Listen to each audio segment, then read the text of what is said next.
Oops, I did it again and again. This is one of my favorite AngraecOIDs, Angraecum florentulum. I've really been mystified by this plant ever since I became aware of it, which happened when I read somewhere that this was the winner of a fragrance competition somewhere, which made it extra special and instantly gained it the reputation as being one of the most fragrant Angraecums, which, as you know, they all are fairly similar in shape and size and culture and even their night fragrance. There are some subtle differences. Let me turn this heat off. I have to figure something out better than what I'm doing right now presently, because the heat is a little bit too close to my orchids that I brought back in yesterday. Kind of not in a panic, but just because of the sudden temperature change that took me by surprise. And in doing that, I have some plants hanging out on the other side that do like and need highlight, but they also are, in my opinion, too close to the the heat flow from the heater, and that can cause damage.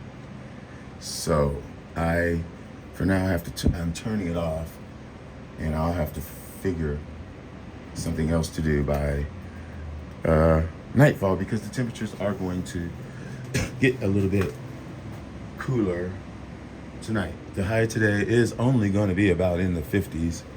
So, and I think tonight it's maybe dipping down into the 30s.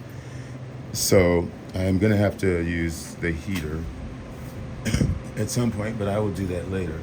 But what I wanted to also talk about, or mainly talk about, is my Angraecum florentulum, which I started talking about before I got sidetracked. These are from the Comoros Islands. They like mostly shade.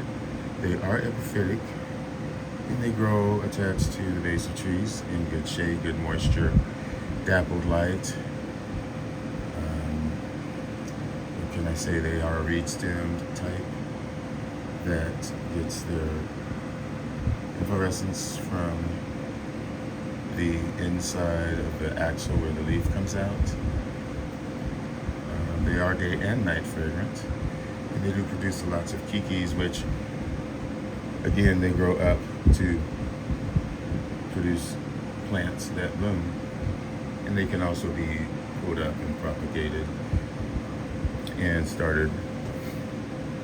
They don't like their roots disturbed, of course, but until they are bloom size, that is the best time to really do it. When they become mature enough to bloom, that is when they're most susceptible to the roots being disturbed, sulking.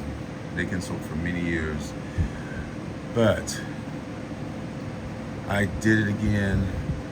I've been really nurturing these because I've had a sort of a wishy-washy history with florentulum. It's one that I've had nice sized plants and have always failed when I repotted them. But I was looking on Orchid Limited because I was going to get a new Caudata cross, Caudata Veichi cross.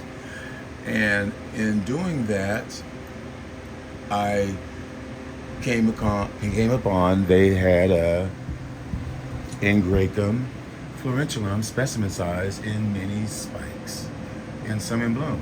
So of course I had to get that. And then when I looked for the original plant that I was getting, it's probably Angraecums, but the Caudata cross, that was actually wasn't in bloom, but it was a specimen size advertised, and it was about $70. So I got those two. So I'm very happy. They did have many more AngraecOIDs that I was tempted with. I didn't get them. I'm not even going to say which ones they are. They did have some Veichis, and they were seedlings. I want to or tantalize you to running there thinking it's going to be a gigantic Veichi. But just the fact that they have two sizes of Veichi and they're decent prices, maybe 40 or 50 bucks. But it's worth looking at, honestly. I can't wait to show the florentulum to you, the blooms, describe the fragrance, and show you what this little baby is capable of becoming someday. But in the meantime, I will have that big beauty to enjoy. So, stay tuned for more. And check this out.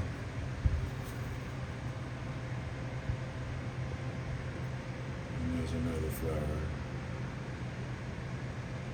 And here's one that will be opening soon as well. That bud over there.